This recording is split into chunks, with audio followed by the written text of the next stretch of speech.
Hey, welcome back to the channel. You guys already know I'm Lee. Welcome to Game Time Credit Solutions. On this channel, we talk about how I was able to pay off my debt using the side hustle Instacart, while also learning as much as I can about the credit game so that I can bring that information back to you guys so that you can have a better experience and we live and learn and grow together. All right, so if this is some information that you think is valuable to you, go ahead and hit the subscribe button. I promise it won't hurt you. And also like the video, share the video, as it can help other people get this information who need it just like I needed it. All right, so thank you guys again for helping grow the channel, and let's go ahead and get into this video.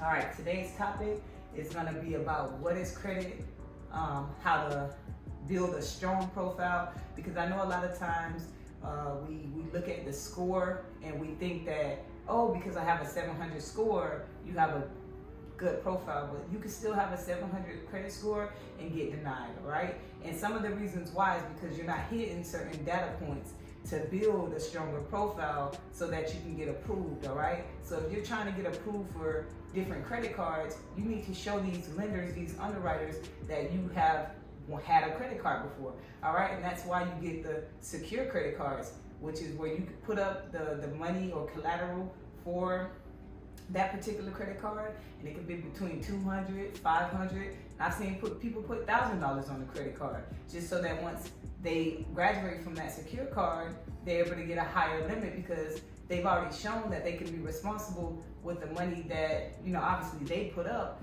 but they've shown that they can pay on time, over time on those credit cards, no late payments, and now they're able to get into these unsecured credit cards, which will help, again, build your credit score, build your profile, and then you're able to go ahead on and leverage these bigger credit limits so that you can pretty much enjoy a better way of living. So let's go ahead and get into the video, all right?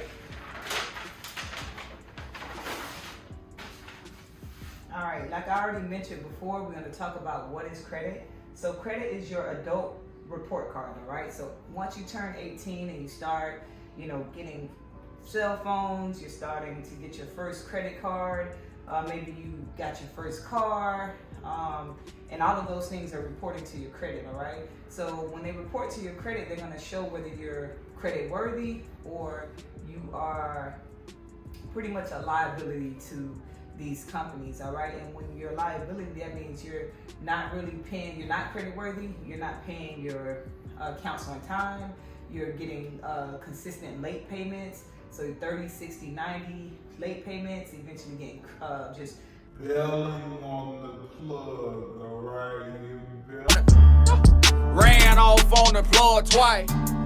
He started calling, I ain't calling back. Right, you're building on your responsibilities. So in that sense, you're not going to be looked at as someone who is credit worthy enough to, you know, continue building a relationship with that individual company. So you want to make sure that your adult report card reflects, you know, what you want them to see.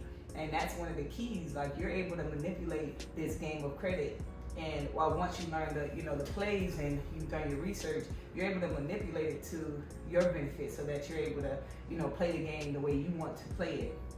And really, the easy way is just knowing what makes up a credit profile, and that's what we're really gonna break down in this video. Is like, how can I maximize the different categories on my credit report, all right, to build a strong profile. So like I mentioned before, is that you can have a 700 credit score with 1 or 2 credit cards, right? But is that a strong enough profile to get you approved for, you know, $20,000, $30,000, $50,000? No, because you probably have a $500 secure credit card. You probably, you know, your mom or your parents or whoever, your guardian probably put you on as authorized user, which is not your primary account. So yeah, in theory, your score looks good, but your profile and, you know, the meat and potatoes of, you know, your profile is thin because it's only reporting 2 items.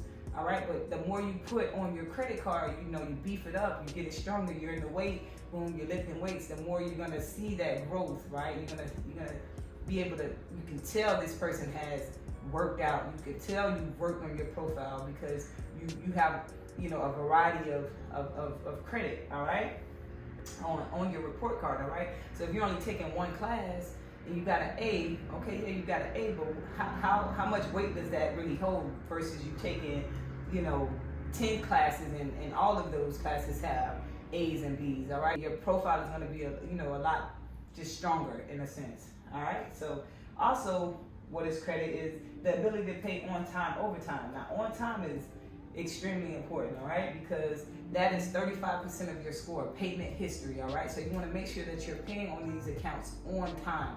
You never wanna show that you aren't able to pay your bills on time, all right? They give you a due date, and that's the date that you at least wanna pay the minimum balance, all right? If you guys have these credit cards and you've maxed them out, or you've almost maxed them out, the least you can do is just pay the minimum balance, all right? The minimum balance, so that it's not reporting that you're late, okay? You don't wanna ever report late.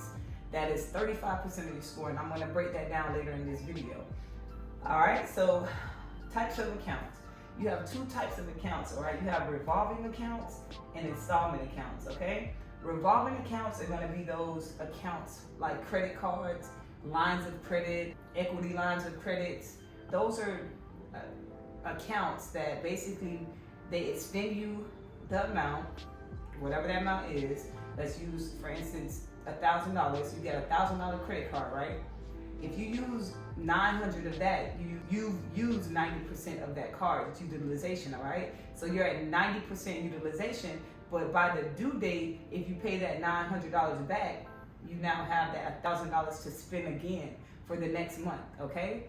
So revolving means basically when you use the money, you pay it back, you have that same amount available to use again in the next month, okay? That's the difference between revolving and installments. So an installment account is gonna be an auto loan,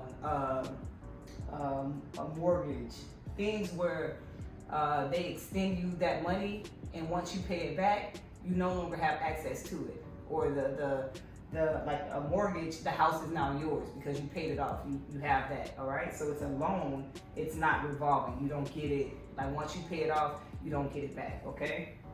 So these two are very, very, well, the revolving is important because it reports on your account, right, as an account, but it also factors in utilization, which is 30% of the score, all right? The revolving is going to reflect the utilization aspect of your credit profile, and I'm going to break that down on the next sheet. All right, so types of credit, you have credit cards, auto loan, that's leases, mortgages, bank loans, lines of credit, all right? And then here you see the open accounts. Those are gonna be just like your utility bills, phone bills, things that are not necessarily gonna report on your credit report unless you default, all right? So once you default on those accounts, then they will negatively report on your credit, all right? So when you start seeing the AT&T, FP&L, Sprint, T-Mobile bills, it's because you just decided not to pay, and obviously they have to report that to your adult report card, which is a derogatory strike against you, all right? And then now you're losing points, okay? So that's what credit is, your adult report card, everything that you do, that they're gonna pull your social security number and they're gonna extend you some type of asset or money or whatever it is, they're gonna extend you something, it's gonna eventually report to your credit, all right? So credit is very important as you maneuver through this life, because this is gonna show somebody how they can basically trust you, all right? So let's go ahead and break down the 5 different categories, all right, of what it is that makes up a score.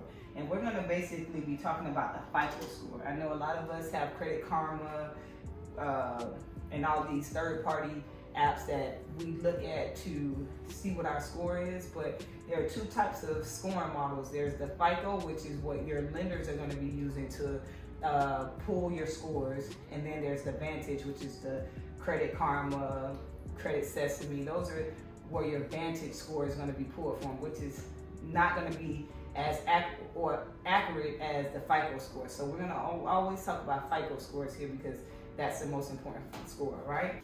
All right, so now we're going to go ahead and break down the FICO scoring model, the 5 different categories of how to maximize the points. So most lenders are going to pull from the FICO scoring models. They're different. You have different FICO scores. So if you go to MyFICO or FICO.com, you can see a range of FICO scores. So different companies and lenders, they're going to use your FICO scores when they're trying to extend you credit. So you should know the guidelines or FICO. You should definitely know how this score is calculated, right? So you have 5 different categories. So FICO scores range between 300 and 850, okay? So the max score you can get is 850. All right, so you're gonna by default get 300 points. So you can't go lower than the 300. So you start off with a 300, right? So that leaves 550 points out there that you have to basically gain in order to get an 850 credit score, which is a perfect credit score, right?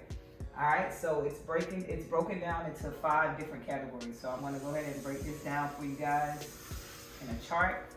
All right, so you know when we talked about previously about what is credit, the ability to pay on time. So on time is a huge factor, right? Because 35% of that score is gonna be your payment history. So how you pay on time, right? Because people gotta know they want their money back, right?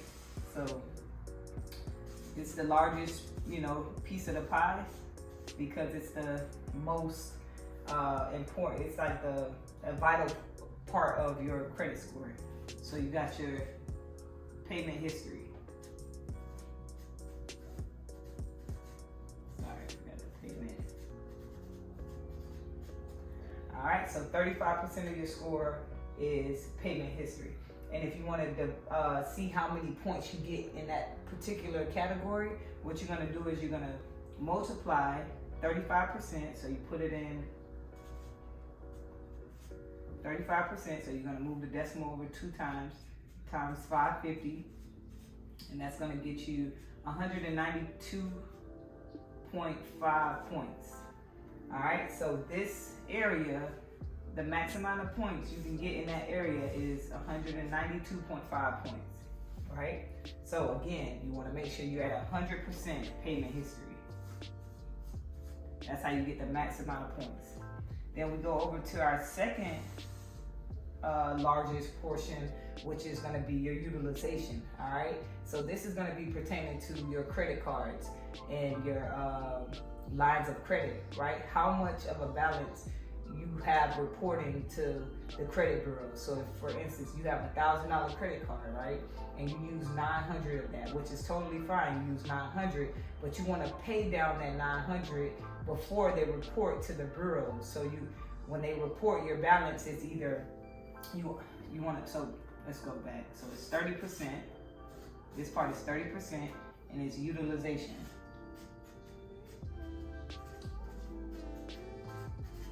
Right? And you want to basically have this reporting between the sweet spot is 1 to 4%, all right, reporting. I know they tell you 30%, have 30% is the average, but that's, if you're really trying to leverage your credit and get closer to this score, you want to be in this sweet spot between 1 and 4% reporting. So the difference between this is you guys already know that you have a due date, right? The due date is just they do some calculation and you only pay a percentage of the balance that you hold.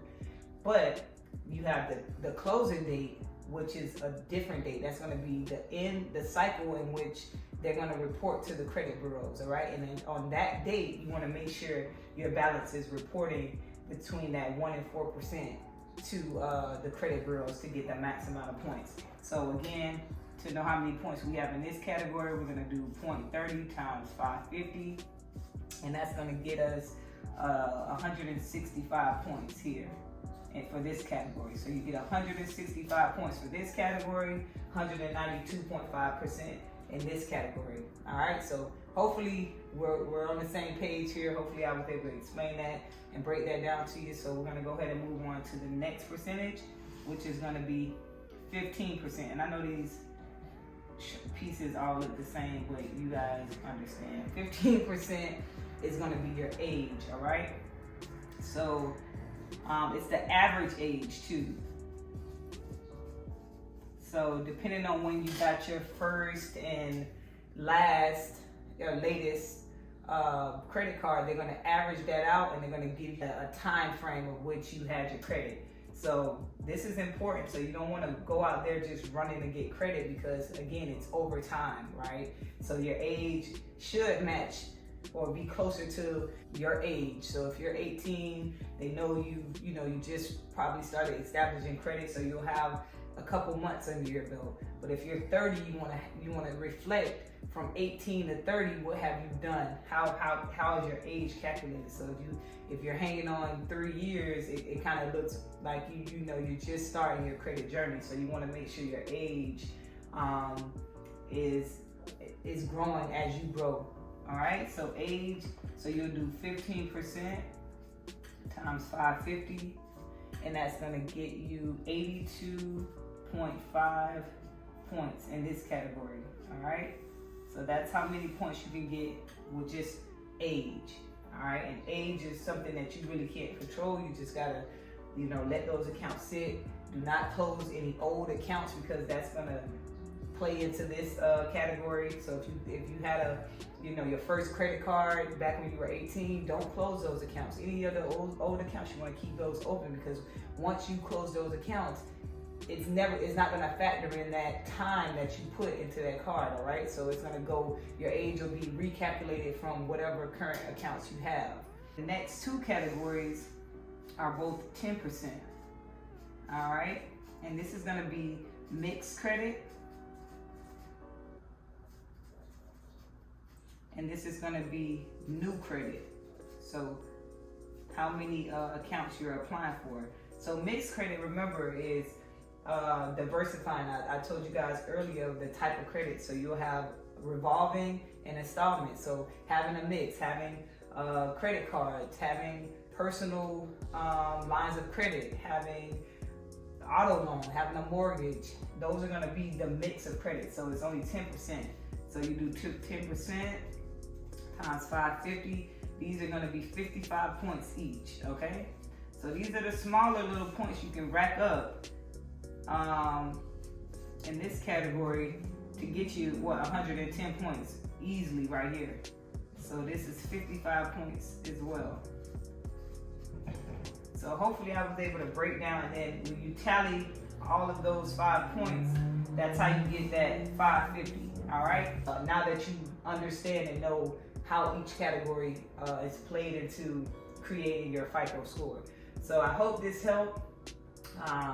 Again, you can go to myfico.com and you can actually see the chart for yourself, read on it, and just stay updated, because a lot of times, again, we like to think that just because we have a 700 score, we can go out and start applying for things, when that's really not the case. You want to make sure you have a strong profile, because you want to get approved and you don't want to continue getting denied. And that's another thing where I'll go into that just a little bit, is like what your credit profile should look like. All right, and we'll talk about inquiries too, because we didn't really touch base on the inquiries. So as far as the payment history,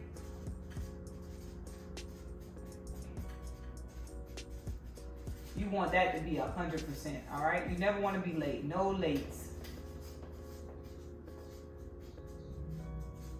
All right, you don't want to be late. No lates. Always pay at least the minimum balance. All right, if you can't afford to pay off your full balance, pay the minimum balance, which is another key.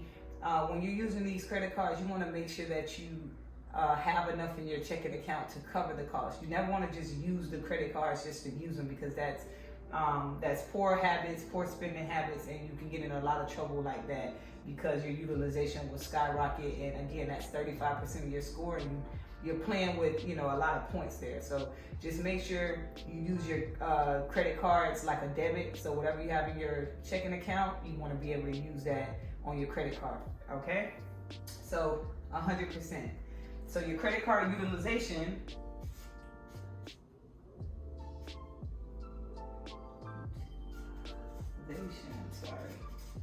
is, you want it to be between 1 and 4% ideally when it reports. So that's going to report on your statement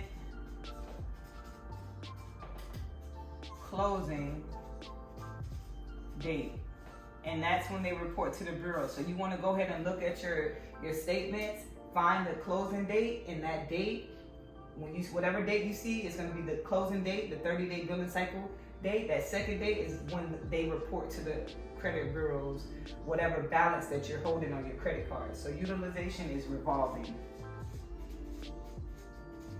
All right, that's only going to factor in when in terms of types of credit.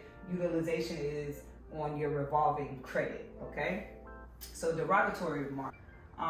You don't want to have any, right? You don't want to have any collections. You don't want to have any charge-offs, anything. So if in this were credit repair, when you're doing credit repair, this is all your specialists. This area is the only area that they can actually help you out here with just helping you remove those negative items. And what they're basically doing is finding inaccurate information on your credit reports and disputing based off the validity of the information that is reporting. So if it's reporting the wrong amounts, dates are wrong, different things of that nature, that is how you are legally able to get things removed from your credit. All right, so once you're able to get those old accounts off, this should be zero. Okay, you don't want to have anything reporting. You just want to pay on time, have a low balance reporting, no derogatories, no collections, no anything. The age, you want your age depending on how old you are, but what makes a good profile is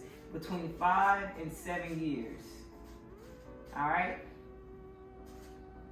if you have 5 to 7 years of credit, you're gonna look really, really good to lenders. You're gonna look really, really good. I know if you're young, this is something that just over time is gonna help you. So the younger you are, you want to make sure you're hitting these data points, but you can't really do anything about age. You just gotta let that kind of play out. Total account, so this is mixed. Remember we talked about the mix. You want to have between, I would say, 12 and 17 accounts.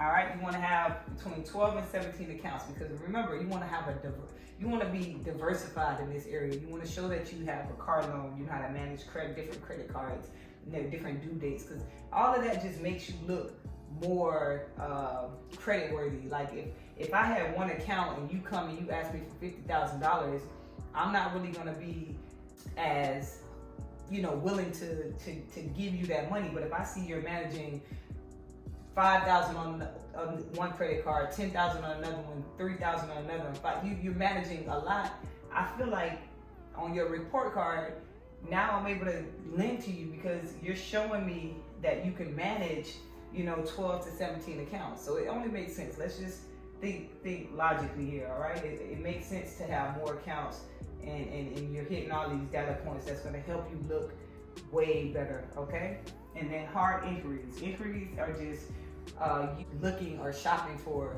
credit, right? You don't want to look too thirsty. All right, your inquiries, right? You want to make sure you keep those kind of low. I know sometimes it depends. Some people look into inquiries as a bad thing, but some people, they don't even really take this in consideration. But I would always say between 2 to 4 inquiries. All right, you don't want to have you don't want to look too thirsty. And different banks, they have different requirements to where you don't want to apply for too many credit cards within a 24-month period, because it does look thirsty. I know Chase has the 524 rule, in 24 months, 2 years, they don't want to see that you apply for multiple cards. And different banks have different requirements, but you just want to make sure that you're not applying for too many credit cards out there. But all in all, this is what it will look like to have a great profile. So If you want to take a screenshot here to keep this kind of into your mental, to know what it takes to get into that 750, 800 credit range, you want to make sure that you're meeting these data points. So hopefully I was able to simplify that for you. Again, if you have any questions, you can always drop them in the comments below. All feedback is great in regards to making sure we're growing the channel. So again, this was just me breaking down the data points on your credit profile, the difference between a thin profile and a strong profile. So again, if this video brought you any value, go ahead and hit the like button. Again, thank you guys so much for joining me today. It's been a pleasure. Peace.